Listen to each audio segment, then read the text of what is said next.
आपके स्क्रीन पर ये कुछ डॉक्यूमेंट्स हैं और ये डॉक्यूमेंट्स महज कुछ दस्तावेज नहीं है, बल्कि ये मध्य प्रदेश के 1, 2, 4 नहीं बल्कि तकरीबन 6,500 उन कर्मचारियों के नियमितीकरण का और आगे की प्रोसेस का आदेश है जो प्रदेश की अलग अलग बिजली कंपनियों में काम करते हैं। तो पहले तो आप जरा इन आदेशों पर नजर दौड़ाइए।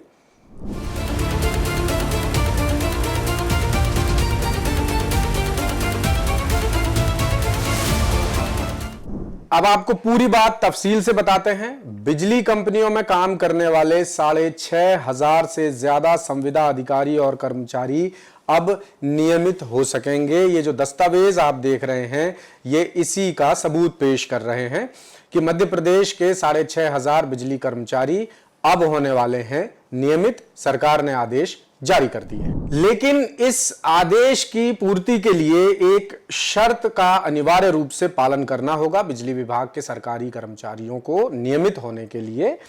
और ऊर्जा विभाग की ओर से एक परीक्षा कराई जाएगी जो परीक्षा इन्हें पास करना अनिवार्य है। परीक्षा पास करने वाले संविदा अधिकारी कर्मचारियों को उनकी संविदा नियुक्ति के आधार पर बोनस नंबर दिए जाएंगे और इन बोनस नंबर्स के आधार पर उनकी मेरिट तय की जाएगी। ऊर्जा विभाग ने इसे संविदा आधार पर कार्यरत कर्मचारियों की समकक्ष नियमित पदों पर नवीन नियुक्ति योजना 2026 नाम दिया है। इस योजना में पात्र संविदा कर्मचारियों को नियमित खाली पदों पर नियुक्ति का मौका मिलेगा। मध्य प्रदेश सरकार के ऊर्जा विभाग ने राज्य विद्युत मंडल की उत्तरवर्ती बिजली कंपनियों में संविदा आधार पर कार्यरत कर्मचारियों के लिए बड़ी राहत का फैसला लिया है। ऊर्जा विभाग की ओर से आदेश जारी हो चुका है और इस आदेश के मुताबिक एमपी पावर मैनेजमेंट कंपनी, पूर्व क्षेत्र विद्युत वितरण कंपनी, पश्चिम क्षेत्र विद्युत वितरण कंपनी और मध्य क्षेत्र विद्युत वितरण कंपनियों तथा Madhya Pradesh power transmission company में काम करने वाले पात्र संविदा कर्मचारी योजना का फायदा ले पाएंगे, यानी परीक्षा दे पाएंगे। बोनस नंबर्स के आधार पर उनकी मेरिट तय होगी और वो नियमित हो जाएंगे। इनमें संविदा पर काम करने वाले line attendant, testing attendant, junior engineer, assistant engineer भी शामिल हैं। इस आदेश के क्रियान्वयन के लिए संबंधित कंपनियों के प्रबंध संचालकों को निर्देश दे दिए गए हैं। अब सवाल यह है कि संविदा के कौन कौन से कर्मचारी नियमितीकरण के पात्र होंगे, तो आपको वो भी बता देते हैं। योजना के अंतर्गत सिर्फ वो संविदा कर्मचारी आवेदन कर सकेंगे जिन्होंने योजना की मंजूरी तारीख तक संबंधित उत्तरवर्ती कंपनी में कम से कम 2 साल की संविदा सेवा पूरी कर ली हो। 2 कॉन्ट्रैक्ट्स के बीच का अंतराल सेवा में व्यवधान नहीं माना जाएगा, हालांकि उस अवधि को अनुभव में नहीं जोड़ा जाएगा। यदि किसी कर्मचारी की पुनः संविदा नियुक्ति हुई है तो सेवा में अलग रहने की अवधि घटाकर अनुभव का कैलकुलेशन किया जाएगा और अनुभव प्रमाण पत्र पर कार्यपालन अभियंता स्तर या उससे सीनियर अधिकारी की ओर से जारी किया जाएगा। हालांकि Madhya Pradesh power generating company को इस योजना से बाहर रखा गया है। अब इस पूरी कवायद का सबसे महत्वपूर्ण पॉइंट है ऑनलाइन परीक्षा, यानी ऑनलाइन एग्जाम के जरिए सिलेक्शन किया जाएगा संविदा कर्मचारियों को नियमित करने के लिए। तो नियमित पदों पर नियुक्ति के लिए पात्र संविदा कर्मचारियों की ऑनलाइन परीक्षा आयोजित की जाएगी। केवल उन्हीं पदों पर भर्ती होगी जिनके समकक्ष नियमित पद उपलब्ध रहेंगे। परीक्षा के प्राप्तांक के साथ सेवा अवधि के आधार पर बोनस अंक जोड़कर मेरिट लिस्ट तैयार की जाएगी। अब बोनस अंक कैसे मिलेंगे वो भी हम आपको बता देते हैं। तो पहले 2 साल की सेवा पर मिलेंगे 10 नंबर। 2 साल की सेवा के बाद प्रत्येक पूर्ण वर्ष पर 2 नंबर, अधिकतम 30 बोनस अंक मिलेंगे और अनुभव की गणना 31 मई 2026 की स्थिति में होगी। साथ ही मेरिट लिस्ट में सामान्य वर्ग के लिए 50 अंक और आरक्षित वर्ग के लिए 40 अंक का नियमित कट ऑफ निर्धारित होगा, यानी इसमें भी आरक्षण का पूरा ख्याल रखा जाएगा। नियमित नियुक्तियां मध्य प्रदेश सरकार के आरक्षण नियमों के मुताबिक होंगी। शनिवार मेरिट लिस्ट परीक्षा के अंक और बोनस अंकों के आधार पर तैयार की जाएगी। संविदा कर्मचारियों को आवेदन के लिए उच्चतम आयु सीमा में छूट प्रदान की जाएगी। यदि कोई संविदा कर्मचारी नियमित पद पर चयनित होता है तो उसे पहले अपने संविदा पद से रेजिग्नेशन देना होगा। इस्तीफा देना होगा। इस्तीफा मंजूर करने के लिए 1 महीने की नोटिस अवधि के प्रावधान को यहां पर शिथिल किया गया है, छूट दी गई है। इस्तीफे के बाद संविदा सेवा समाप्त मानी जाएगी और भविष्य में उसी सेवा के आधार पर वरिष्ठता, पदोन्नति या किसी दूसरे फायदे का दावा स्वीकार नहीं किया जाएगा। अब ये जो सरकार ने आदेश जारी किया है, इसके कुछ अहम पॉइंट्स भी हैं, वो भी हम आपको बताते हैं। पहला महत्वपूर्ण पॉइंट यह है कि नियमित नियुक्ति के बाद वेतन ऊर्जा विभाग के नियमों के मुताबिक मिलेगा।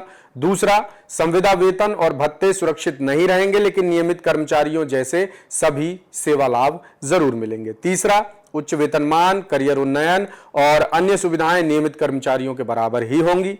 चौथा, अतिरिक्त शैक्षणिक योग्यता के आधार पर पदोन्नति या अतिरिक्त आर्थिक लाभ नहीं मिलेगा। पांचवा, विभागीय जांच या अनुशासनात्मक कार्रवाई पेंडिंग होने पर सिलेक्शन प्रोसेस रोक दी जाएगी। छठवां, चयन सूची जारी होने के 45 दिन के भीतर जांच का निराकरण करना होगा। सातवां, नियमितीकरण योजना सिर्फ एक बार लागू होगी, भविष्य में इसका फायदा संविदा कर्मचारियों को नहीं मिलेगा।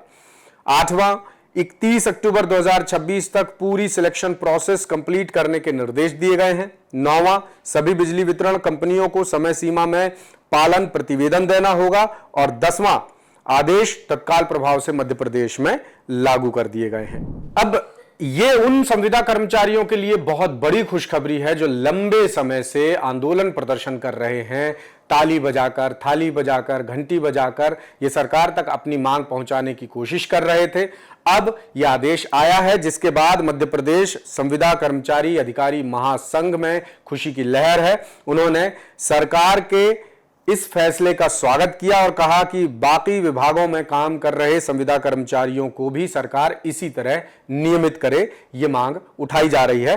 तो पहले हम आपको सुनवाते हैं रमेश राठौर, जो प्रदेश अध्यक्ष हैं मध्य प्रदेश संविदा कर्मचारी अधिकारी महासंघ के, वो क्या कहते हैं। मध्य प्रदेश विद्युत वितरण कंपनियों में काम करने वाले लगभग 6500 संविदा कर्मचारियों को विभागीय परीक्षा लेके नियमित खाली पदों पे नियमित करने का फैसला किया है। मध्य प्रदेश संविदा कर्मचारी अधिकारी महासंघ इस निर्णय का स्वागत करता है तथा मध्य प्रदेश के मुखिया माननीय मोहन यादव जी से मांग करता है कि जिस प्रकार विद्युत वितरण कंपनी में कार्यरत संविदा कर्मचारियों के लिए ऊर्जा विभाग ने एक नियमितीकरण की नीति बनाई है, उसी प्रकार प्रदेश के समस्त विभागों में नियमित किए जाने की नीति बनाई जानी चाहिए और प्रदेश के समस्त विभागों के संविदा कर्मचारियों को विभागीय परीक्षा लेके नियमित किया जाना चाहिए। माननीय सुप्रीम कोर्ट के द्वारा भी जिन संविदा कर्मचारियों को 10 साल हो गए उनको नियमित किए जाने का फैसला दिया गया है।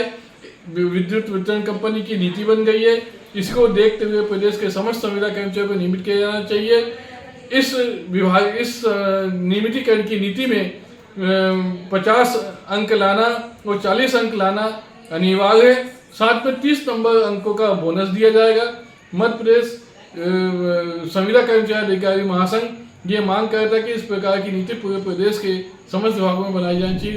बहरहाल सरकार के फैसले के बाद बिजली कंपनियों में काम कर रहे संविदा कर्मियों में तो खुशी की लहर है। ये अभी आपने रमेश राठौर की बातचीत में सुन भी लिया कि उन्होंने स्वागत किया।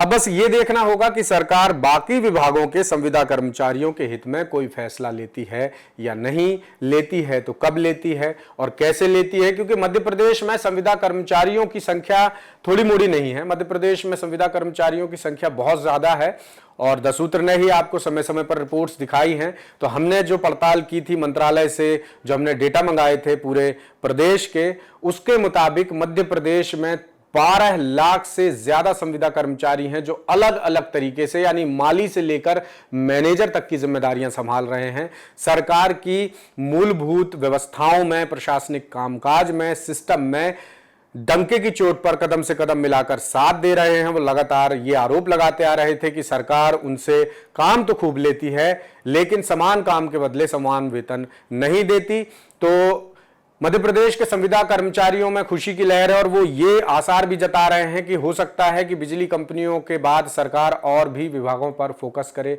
और भी विभागों के संविदा कर्मचारियों को नियमित करे। तो देखते हैं आगे क्या होता है। जो भी अपडेट होगा दास सूत्र आप तक जरूर लेकर आएगा। तब तक बने रहिए दास सूत्र के साथ। लेटेस्ट, इन्वेस्टिगेटिव और इन डेप्थ खबरें देखने के लिए ज्वाइन कीजिए दास सूत्र का व्हाट्सएप चैनल, सब्सक्राइब कीजिए YouTube चैनल, लाइक कीजिए Facebook पेज और पढ़ते रहिए www.daसूत्र.com।